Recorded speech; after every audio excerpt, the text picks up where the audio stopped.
Je m'en souviens, avec Gilles Proulx. Cette fois, chers amis, un autre personnage dont je vous ai parlé brièvement dans le survol de l'histoire du Canada-Québec. Je m'en souviens, c'est le cas de dire. Marie de l'Incarnation.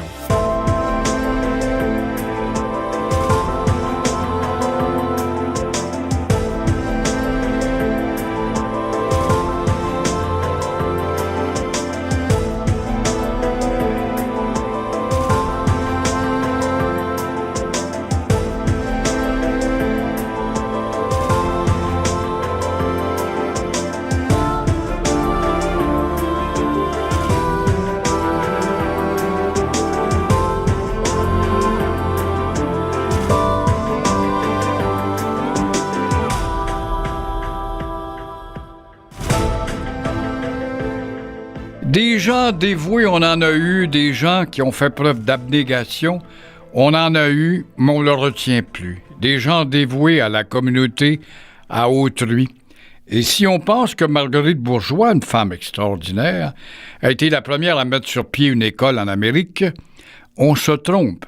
Dans le fond, c'est Marie de l'Incarnation qui est venue en Nouvelle-France pour ouvrir la première école destinée aux jeunes filles indiennes, qu'on doit appeler amérindiennes, et aux françaises. Et toujours est-il que cette femme unique a vécu à l'époque de la contre-réforme catholique en France, au lendemain d'une trentaine d'années de guerre civile qui opposait les catholiques et les protestants. Ce que ça nous a nui, parce que Louis XIV empêche les Huguenots, donc les protestants, de venir vivre dans la colonie. Aujourd'hui, nous serions 13 ou 14 millions ici. Mais quand même, que voulez-vous, les mentalités du temps étant ce qu'elles étaient. Alors, on remonte dans le temps jusqu'en 1639, et là, je vous amène avec votre imagination à Québec. Après 31 ans d'existence, Québec existait depuis 31 ans, ce n'est encore qu'un embryon de village, cette ville, imaginez-vous, autour d'un poste de traite de fourrure. Les compagnies qui ont le monopole du commerce n'ont jamais respecté leur parole de coloniser la région. Elles ne pensent qu'au profit, êtes-vous étonné? Minimum d'investissement pour le maximum de profit. Un beau principe capitaliste qui vaut encore de nos jours. La compagnie des 100 associés, tiens, on l'a appris celle-là à l'école, du cardinal Richelieu, lui un homme honnête et merveilleux, avait promis de faire venir 4000 colons. 12 ans plus tard, imaginez-vous, on en avait eu à peine 250 et les vrais colons se comptaient sur les doigts de la main. Parce que la plupart d'entre eux étaient pressés, venaient ici pour faire de l'argent et s'en retourner.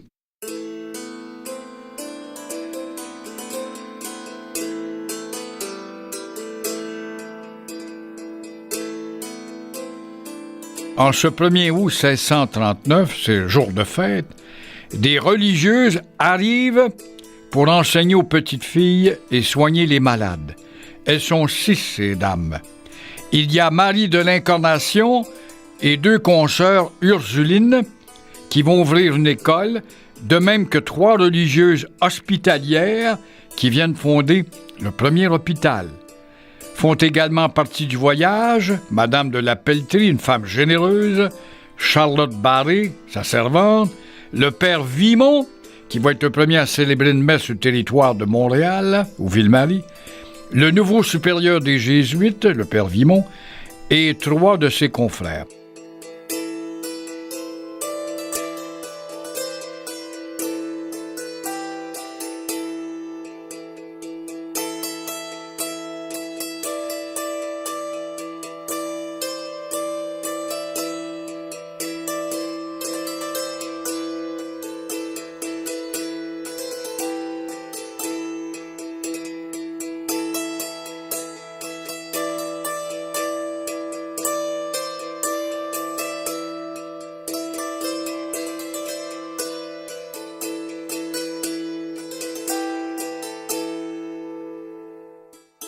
Alors ces braves, qui sont des fous de Dieu, comme on les appelait, sont des mystiques, convaincus d'accomplir une mission divine ici.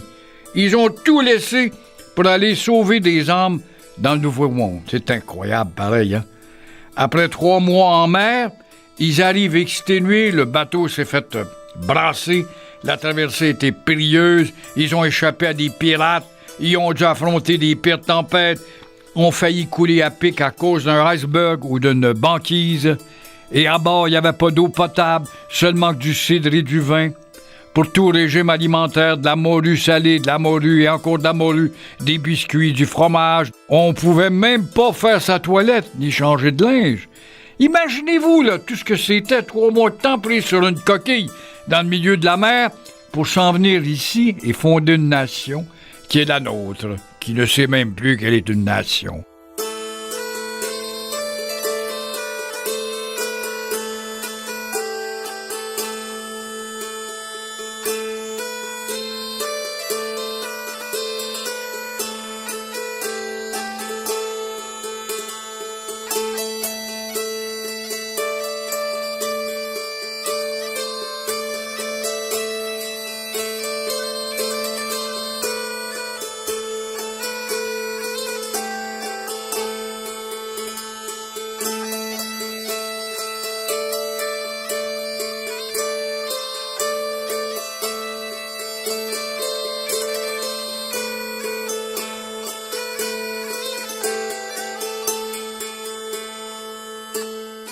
Alors, rien d'autre à faire à bord que de prier. Et chose étonnante, ces projets d'établissement d'un couvent et d'un hôpital ne sont pas financés par le roi ou les saints associés, la compagnie Véreuse, mais par 2 généreuses bonnes dames, Madame de la Pelletrie, veuve, riche héritière, qui finance le projet du couvent, et la duchesse d'Aiguillon, qui va financer le projet de l'hôpital. Alors, la bienfaitrice des Ursulines, Madame de la Pelletrie, est fascinante. Cette femme, qui ne sera jamais religieuse, a consacré sa vie et sa fortune à l'évangélisation des petites sauvagesses, comme on les appelait à l'époque. C'est incroyable et on sait peu de choses de cette femme. Aussitôt arrivée, Marie de l'Incarnation et ses consoeurs, vont s'installer dans la basse ville de Québec, près du fleuve. Elles sont logées dans une cabane de bois qui va servir d'un abri provisoire, et le provisoire va durer longtemps, 3 ans. Et voici comment ce qu'elles décrivaient justement leur abri. Pour logement, nous avons 2 petites chambres qui servent de cuisine, de réfectoire, de retraite, de classe, de parloir, de chœur, et des petits lits superposés, avec une petite église de bois près de la cabane. Cela dit, elle ajoute, « Nous sommes très heureuses. »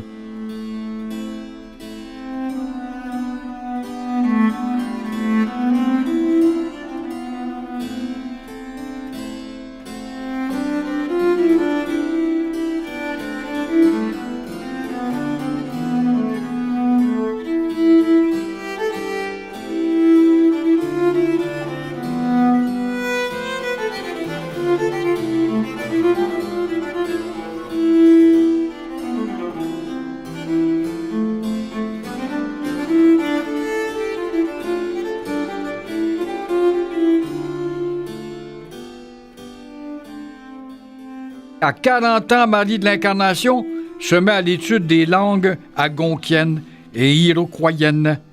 À cela s'ajoute le travail pressant de trouver un emplacement pour le futur monastère, en tracer les plans, entreprendre la construction, et il y a toujours la menace iroquoise qui plane. Alors, il sera bâti en pierre, ce monastère près du fort, dans la haute ville, là même où il existe encore, chers amis, si vous allez à Québec et vous ouvrez les yeux, justement dans la rue du Parloir, le couvent des Ursulines et celui de Marie de l'Incarnation.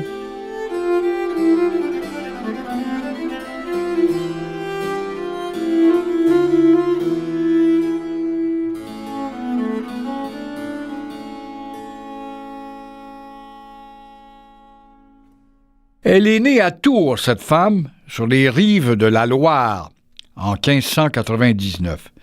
Elle s'appelait Marie Guillard. C'est son nom de fille, son nom de baptême.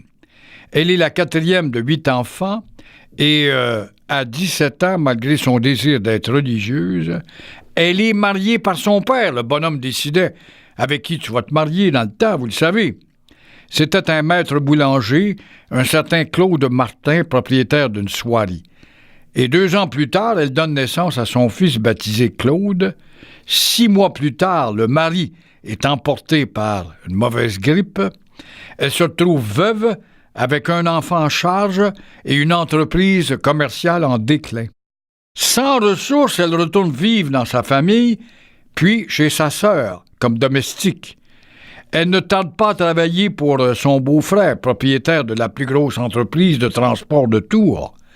Elle dirige les affaires comme une gestionnaire, commande aux charretiers, commande aux débardeurs, voit aux opérations. C'est une femme qui a beaucoup de leadership. Mais ce qu'on ne comprend pas, comment expliquer l'abandon de son fils, cette femme qui est une sainte? Reçue religieuse, Marie Guillard va devenir Marie de l'Incarnation et convaincue que Dieu lui a montré le Canada dans un rêve et qu'elle doit se rendre là en mission pour enseigner aux Amérindiennes.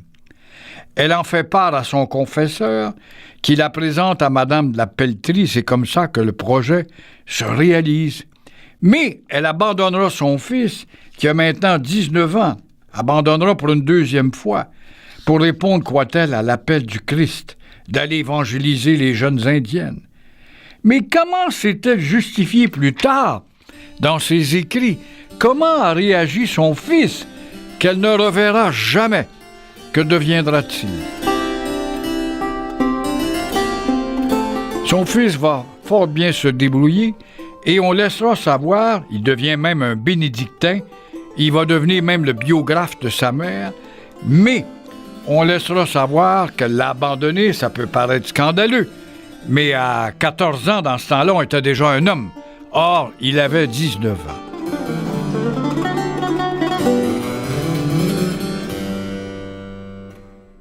Marie de l'Incarnation est une femme instruite. Elle va écrire beaucoup. 13 000 lettres de récits, de réflexions spirituelles. Elle va rédiger aussi des dictionnaires, des grammaires pour faciliter la communication avec les Indiens. Et toujours est-il que son but de venir ici, au Canada, était de franciser, civiliser les Amérindiennes. Et on parle d'hygiène, évidemment, quand tu arrives d'Europe et tu as affaire aux Autochtones ici, et contrairement aux Amérindiens, qui aiment se baigner et suer dans des huttes de sudation, des saunas. C'était des avant-gardistes, ces Amérindiens. Les Européens, eux, craignaient l'eau, qui, selon eux, rendait malade si elle pénètre dans la peau, parce que l'eau était sale, sans doute. Elles initient quand même les petites filles indiennes avec des séances de frottage pour nettoyer la peau, on les coiffe, on les habille, ces petites indiennes, à la française.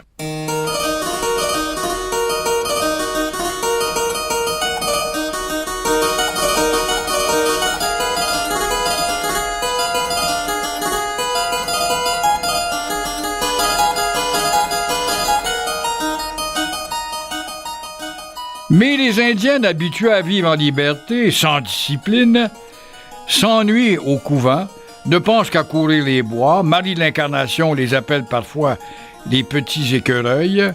Elle les réprimande pas pour autant. Elle tente de les retenir par des chants religieux en langue indienne, en mettant au menu de la sagamité, une sorte de ragoût, dont raffolent les Amérindiennes. Mais pas question d'y punir ou d'imposer des châtiments corporels aux indisciplinés. C'est inacceptable dans la culture autochtone. Non, on serait étonné des leçons de civisme qu'on pourrait recevoir de ces gens qu'on appelait jadis des sauvages, alors que les sauvages sont plutôt devenus ce que nous sommes, nous, souvent les Québécois, dans notre comportement et notre manque de civilité, justement le civisme qui se perd, comme vous le savez.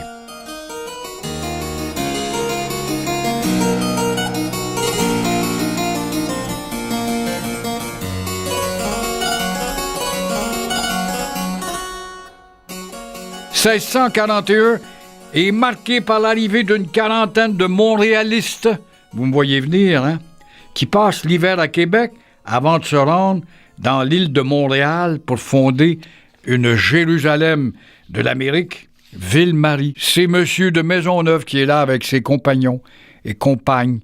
Et le gouverneur est monsieur Huneau de Montmagny qui est là. Il habite Québec. Il aimerait bien que ces Montréalistes s'établissent dans l'île d'Orléans. Mais le chef de la mission, Maisonneuve, s'obstine. Je veux me rendre à Montréal, je veux évangéliser les sauvages. Et nous nous rendrons à Ville-Marie, même si tous les arbres de l'île devaient se changer en autant d'Iroquois, insiste-t-il. Point final. Un dur coup encaissé, surtout pour Marie de l'Incarnation, qui perd sa consoeur, Madame de la Pelletrie, et celle-ci tient accompagner l'infirmière Jeanne Mance, qui est du groupe avec Maisonneuve.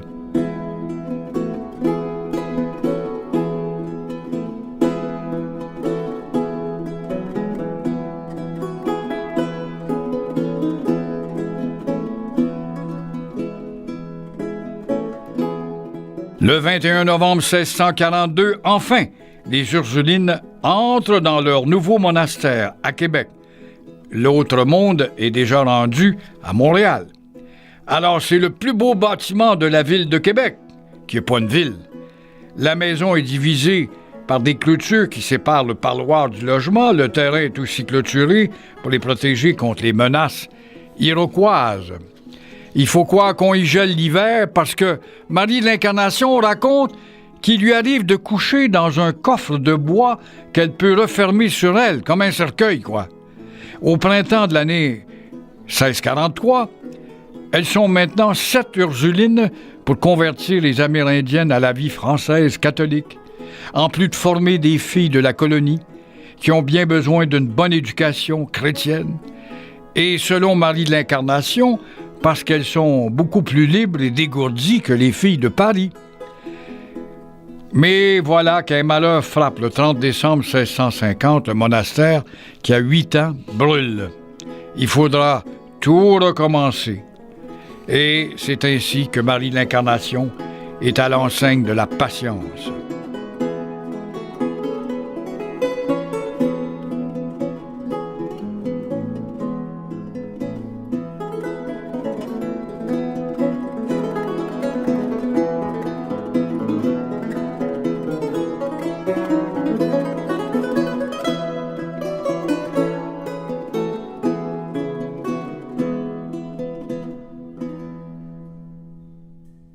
On va donc rebâtir le monastère qui existe encore, rue du Parloir à Québec, chers auditeurs. Et voyons maintenant ce que c'est que la vie en communauté. D'abord, les Ursulines sont des femmes cloîtrées. Elles n'ont pas accès à l'extérieur, c'est-à-dire qu'elles ne peuvent pas quitter la propriété, à moins d'une cause majeure. Dans le monastère, il y a aussi une clôture qui les sépare des visiteurs. Et en devenant religieuses, elles prononcent 3 vœux: chasteté, pauvreté et obéissance. Et un 4e s'est ajouté, celui d'enseigner gratuitement aux jeunes filles. Et les sœurs se divisent en 2 groupes. Il y a les sœurs de cœur, qui ont une voix au chapitre, c'est-à-dire qu'elles ont le droit de voter pour élire la supérieure, ou changer un règlement peut-être. Il y a aussi le groupe des sœurs converses, qui sont reléguées aux tâches plus ardues. On les appelle les sœurs de peine. Elles vont laver plancher, peut-être voir de leur intérieur à l'extérieur ce qui se passe. Vivre en communauté, c'est choisir librement de vivre en prison, à perpétuité en réalité. Cette vie est austère. Les journées se ressemblent. Lever à 4 heures, coucher à 8 heures le soir. On prie, on assiste à la messe, on travaille, on enseigne, on prie beaucoup, on jeûne souvent. On se mortifie, c'est-à-dire qu'on s'inflige des punitions avec un fouet. Il y a même une séance hebdomadaire pendant laquelle chacune se confesse publiquement de ses fautes. Et on appelle ça, c'est la culpe. Bien qu'enfermée dans le monastère, Marie de l'Incarnation suit de près ce qui se passe dans la colonie. En juin 1660, Québec a peur. Québec est en alerte. L'alarme vient de Montréal. On s'attend à une attaque massive des Iroquois. Les Ursulines et les Hospitalières doivent se réfugier chez les Jésuites. Seule Marie de l'Incarnation et 3 consoeurs veillent au monastère, gardés par des sentinelles. Ça va durer 15 jours. Fausse alarme, ce qui fait dire à Marie de l'Incarnation que Delord des Ormeaux et ses 17 compagnons ont certainement sauvé la colonie. Dans l'une des lettres à son fils, elle décrit ce qui fut certainement le plus important séisme de l'histoire du Québec. Vous voyez, elle communique avec son fils, dont on a osé dire qu'elle l'avait abandonné. Alors, ce qui s'est produit le 5 février 1663, on a entendu comme un bruit d'un grand nombre de carrosses roulant sur des pavés, une grêle de pierres sur les toits, des portes s'ouvraient et se refermaient d'elles-mêmes, les clochers et les maisons étaient agités comme des arbres au grand vent, les planchers s'éventraient, les murailles se fendaient, les animaux domestiques hurlaient, avaient peur, la terre trémoussait sous nos pieds comme les flots sous une chaloupe. Il y a eu 32 secousses cette nuit-là. Qu'est-ce qu'elle décrit, chers amis? Vous avez peut-être deviné. Elle décrivait le tremblement de terre qui a fait beaucoup de ravages. D'ailleurs, le nom du village, les Éboulements, dans la région de Charlevoix, rappelle ce violent tremblement de terre ressenti jusqu'à Gaspé et de l'autre côté jusqu'à Ville-Marie.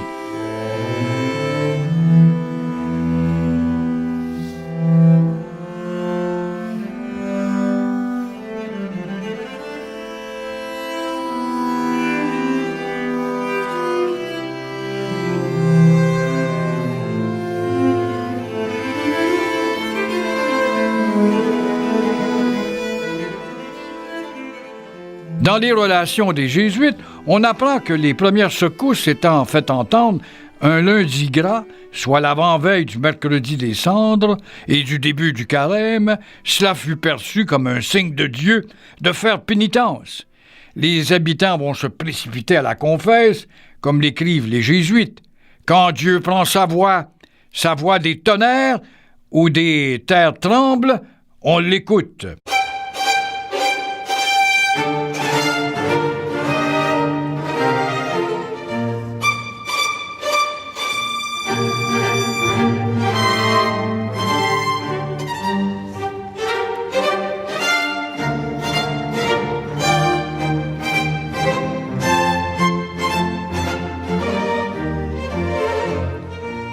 1665, voici une bonne nouvelle.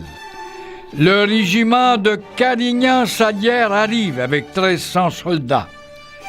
Ils viennent repousser les Iroquois. Plus de 500 resteront au pays. Plusieurs militaires épouseront des filles du roi.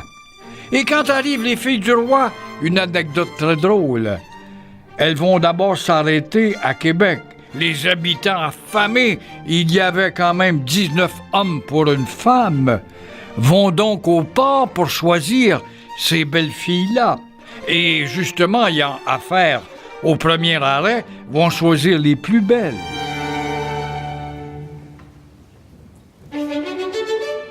Par la suite, le bateau va aller déposer d'autres filles du roi à Trois-Rivières et à Montréal. Certains, avec ironie, diront on aura eu les restants.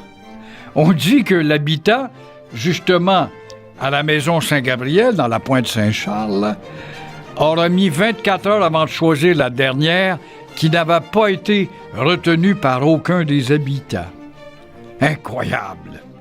Mais Marie de l'Incarnation, elle va accueillir ces filles-là à son domaine, à son monastère.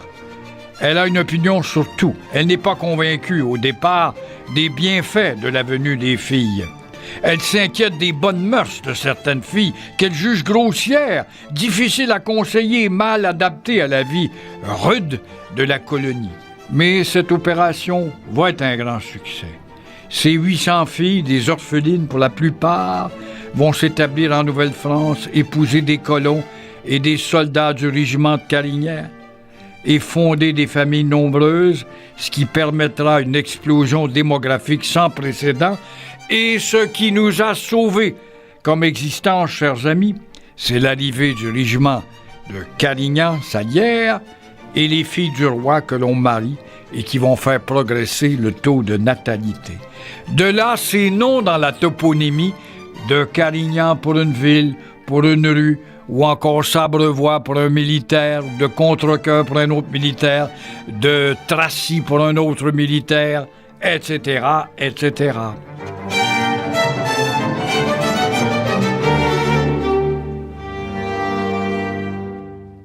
Marie de l'Incarnation, elle ne croyait pas, contrairement à ce que disait le ministre Colbert, on vous envoie des filles, mais vous pourriez marier des Indiennes, assimiler les Autochtones. Elle n'y croyait pas. Et elle avait raison. Elle parle par expérience, ça fait au moins 25 ans qu'elle est ici. Tout simplement parce qu'on avait affaire à des Indiennes qui appartenaient à des familles de nomades. Alors, les tribus partaient 2-3 ans, c'était bien difficile de tomber amoureux d'une belle petite Indienne. Si on la revoyait 3 ans plus tard, il pouvait se passer bien des choses, et bien de l'eau aura coulé dans le Saint-Laurent. Alors, elle va aussi dire, c'est tellement dur d'éduquer les Français, on fait plus facilement un sauvage avec un Français qu'un Français avec un sauvage. Ça voulait dire que les Français prenaient goût des habitudes des Indiens, c'est-à-dire les grands espaces, la liberté. D'ailleurs, Talon va le déplorer que les Autochtones n'apprennent pas le français, alors que les colons communiquent avec eux dans leur langue. Ça ne ressemble pas aux Québécois qui apprennent la langue du conquérant ici, où le conquérant n'apprend pas notre langue. Frontenac fera la même chose, le même constat. Il va être choqué de constater justement que les Amérindiens qui vivent dans les villages, établis pour eux par les Jésuites, ne parlent pas le français. Mais le gouverneur comprendra vite, à leur contact, que pour traiter avec les Amérindiens, il vaut mieux parler leur langue. Alors Marie de l'Incarnation, qui a voué toute sa vie à la francisation des sauvagesses, reconnaîtra vers la fin de sa vie, en 1668, que c'est chose très difficile, pour ne pas dire impossible, de les franciser ou les civiliser. Le bilan qu'elle en fait, elle les trouve quand même très saines, ces filles, et pures, et en comparaison à certaines filles françaises, et elle voit aussi le progrès de la colonie.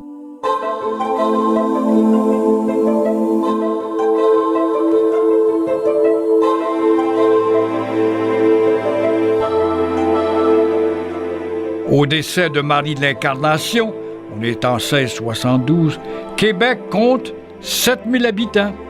C'est mieux que les 250 à son arrivée. Les Ursulines sont une vingtaine, plus de la moitié sont nées au Canada. Si l'histoire de la fondatrice s'achève ici, celle de sa communauté continue, puisqu'elle existe, elle s'est répandue à Trois-Rivières, et il va y avoir des missions aussi dans des pays d'Indiens un peu partout. Donc, c'est un bilan fort positif pour cette femme remarquable que je voulais vous faire connaître, chers amis.